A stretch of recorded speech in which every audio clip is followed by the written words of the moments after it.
అండి నన్ను సపోర్ట్ చేసిన ప్రతి ఒక్కరికి చాలా చాలా థ్యాంక్స్ అండి. Welcome to my channel. Time అయితే మార్నింగ్ 7:45 అయింది. ఈరోజు చాలా స్పెషల్ అండి.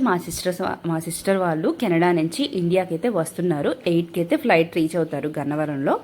మాకు ఇక్కడ నుంచి 10 మినిట్సే కాబట్టి మేమైతే 7:40కి అలా స్టార్ట్ అయిపోయి ఎయిర్పోర్ట్కి అయితే బయలుదేరిపోయాము. మా సిస్టర్తో పాటు మా చిన్ని బాబు కూడా వస్తున్నాడు. తనకి 5 months. తను ఎప్పుడు చూడాలా, తను ఎప్పుడు ఎత్తుకోవాలా అనే ఫీలింగ్ అయితే చాలా బాగా ఉందండి. నా డెలివరీ అప్పుడు మా చెల్లి నా పక్కనే ఉంది. తన డెలివరీకి కూడా నేను తన పక్కనే ఉండాలి అనుకున్నాను. మా వారు వెళ్దాము 9th monthలో అని కెనడా అన్నీ సెట్ చేశారు. కానీ లాస్ట్ మినిట్లో కొన్ని సిచ్యువేషన్స్ వల్ల అయితే అవ్వలేదండి. నా వల్లే క్యాన్సిల్ అయిపోయింది. నేనైతే ఆ ఫీలింగ్ ఉంటే బాగుండేది అని అయితే అనిపించింది. ఇప్పుడైతే ఎయిర్పోర్ట్ లోపలికి అయితే రీచ్ అయిపోయామండి. మా చెల్లి మా బాబునైతే చాలా బాగా చూసుకుంది 6-7 months. నేను కూడా అలాగే చూసుకోవాలి బాబుని అనుకున్నాను. కానీ ఇప్పుడు వాళ్ళైతే ఇక్కడ 1 or 2 months కంటే ఎక్కువ అయితే ఉండరండి. ఈ 2 months మాత్రం అసలు చిన్ని బాబుని వదిలేదే లేదండి. ఫైనల్గా అయితే ఎయిర్పోర్ట్కి అయితే రీచ్ అయిపోయాము. ఇక్కడైతే చాలామంది వాళ్ళ పిల్లల కోసం లేదంటే వాళ్ళ హస్బెండ్ జాబ్స్ అలా చాలామంది కోసం చాలా ఎదురు చూస్తున్నారండి. వాళ్ళు వచ్చినప్పుడు వాళ్ళు రిసీవ్ చేసుకున్నప్పుడు వాళ్ళ కళ్ళల్లో ఆనందమే వేరండి. ఎంతైనా దూరంగా ఉండి మన నేటివ్ ప్లేస్కి వస్తే ఆ ఫీలింగే వేరుంటుంది కదా. ఇక్కడ మా బాబు అయితే వాళ్ళ అమ్మమ్మని 6 months నుంచి మిస్ అయిపోతారండి. 6 months క్రితం మా అమ్మ అయితే డెలివరీ కోసం అయితే వెళ్ళారు, మా చెల్లి డెలివరీ కోసం. అప్పటి నుంచి మా బాబు అయితే మిస్ అయిపోతాడు. తను చాలా ఎక్సైట్మెంట్తో ఉన్నాడు. ఇక్కడైతే ఫ్లైట్స్ చూపిస్తుందండి. ఫ్లైట్స్ అరైవ్డ్ షెడ్యూల్డ్ అని చూపిస్తుంది. మా ఫ్లైట్ అయితే 3rd one రీచ్ అయిపోయారండి. ఇంకా ఒక 15 to 10 minutes లగేజ్ తీసుకుని రావాలి కాబట్టి కొంచెం టైం అయితే పడుతుంది. ఈ లోపైతే మా బాబు చూడండి ఎప్పుడు వస్తారో అడుగుతున్నాడు. ఇంకా ఇంకా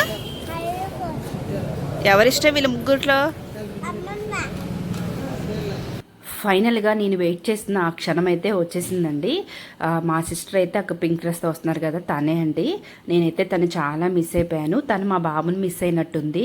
కానీ నేను ఆ ఛాన్స్ కూడా ఇవ్వలేదండి. నేను లాగేసుకొని ముందు నేనైతే ఎమోషనల్ అయితే అయిపోయాను. మా బాబు మాత్రం వాళ్ళ అమ్మమ్మ కోసం అయితే వెతుక్కుంటున్నాడు. వాళ్ళ అమ్మమ్మ కనబడగానే అసలు గబుక్కున వెళ్ళిపోయాడు. చాలా క్యూట్గా అయితే అనిపించింది. నేను ఎంత మిస్ అయ్యానో మా చెల్లిని ఇది నాకే తెలుసండి. నేనైతే ఎవరితోనూ షేర్ చేసుకోలేదు. అంత మిస్ అయిపోయాను. చాలా మిస్ అయిపోయాను. ఎప్పుడైనా 2-3 రోజులు హాలిడేస్ వస్తే చాలా మిస్ అయిపోయేదాన్ని. అయ్యో నాకు ఎవ్వరు లేరే, నేను ఎవరింటికి వెళ్ళాలి. నాకు బ్రదర్స్ కూడా ఓన్ బ్రదర్స్ అయితే ఎవరూ లేరండి. ఒక్క సిస్టరే ఉంది. ఎప్పుడైనా లేచి వచ్చినప్పుడు వెళ్ళాలని అనిపిస్తుంది కదా. మా డాడీ లేరు, మా మదర్ కూడా మాతోనే ఉంటారు. సో నాకు అక్కడికి వెళ్ళే ఛాన్స్ అయితే లేదండి. ఇంకా ఓన్లీ సిస్టర్ హౌసే. కాకపోతే వాళ్ళు కెనడాలో ఉంటారు కాబట్టి ఎప్పుడు వెళ్ళడం కుదరదు. సో ఇంకా అది అలా మిస్ అయిపోతూనే ఉంటాం. అది కంటిన్యూ అవుతూనే ఉంటుంది అలాగా. కానీ మేము ఎప్పుడు హాలిడేస్ వచ్చినా మా అత్తయ్య వాళ్ళ ఇంటి గన్నవరం అయితే వస్తామండి. నాకు వాళ్ళు లేరనే ఫీలింగ్ అయితే ఏమీ ఉండదండి. అత్తయ్య అంత బాగా చూసుకుంటారు. మాకు దేవుడిచ్చిన అదృష్టం అత్తగారి ఇల్లు పుట్టిల్లు ఒకటేనండి. సో ఆ తేడా ఏం లేదు. మేము అక్కడ కూడా చాలా ఫ్రీగా ఉంటాం, చక్కగా ఎంజాయ్ చేస్తాము. ఇక్కడైతే మా చిన్ని బాబుని ఎత్తుకొని అయితే చక్కగా అయితే ఎంజాయ్ చేస్తున్నాను. చూసారా ఎంత బాగున్నాడో. బుగ్గలన్నీ రెడ్గా అయిపోయాయి. మా బాబు అయితే నేను ఎత్తుకుంటా నాకివ్వండి అని గోల్ చేస్తున్నాడు. ఇంటికైతే రీచ్ అయిపోయాము. ఇక్కడైతే ఫార్మాలిటీస్ ఉంటాయి కదండి, దిష్టి తీస్తున్నారు బాబుకి అయితే. మీ సిస్టర్స్ బ్రదర్స్ కూడా ఎక్కడైనా ఫారెన్లో ఉండి వాళ్ళు మీరు మిస్ అవుతున్నారా? మిస్ అయితే కామెంట్ చేసేయండి. ఈ వీడియో కనుక మీకు నచ్చితే like and share and subscribe చేయడం మర్చిపోకండి. ఇక్కడైతే బాబుకి మా సిస్టర్కి అయితే దిష్టి అయితే తీసేస్తున్నారు. మా అమ్మగారు కూడా వచ్చారు. అన్ని లగేజ్ అయితే బయట పెట్టేస్తున్నారు. దిష్టి తీసి ఇంకా వాళ్ళైతే లోపలికి అయితే వెల్కమ్ చెప్తున్నారు. మా అత్త అయితే చిన్నగా వెల్కమ్ అయితే సర్ప్రైజ్గా రాశారండి ఫ్లవర్స్తో. అది కూడా మీకు పైకి వెళ్ళిన తర్వాత నేను చూపిస్తాను. మా సిస్టర్ లవ్స్కి అయినా సరే ఒక చిన్న లైక్ ఇవ్వడం మర్చిపోకండి. మా చిన్ని బాబుకి కూడా ఒక లైక్ ఇవ్వడం మర్చిపోకండి. ఇప్పుడైతే అత్తయ్య వాళ్ళ ఇంటికి అయితే వచ్చేసాం. తర్వాత వ్లాగ్లో మా ఇంటికి కూడా వస్తాము. అక్కడ ఎలా చేసామనేది కూడా నెక్స్ట్ వీడియోలో చూపిస్తాను. అంతేనండి. రేపటి వీడియోలో మళ్ళీ కలుద్దాం. Bye bye.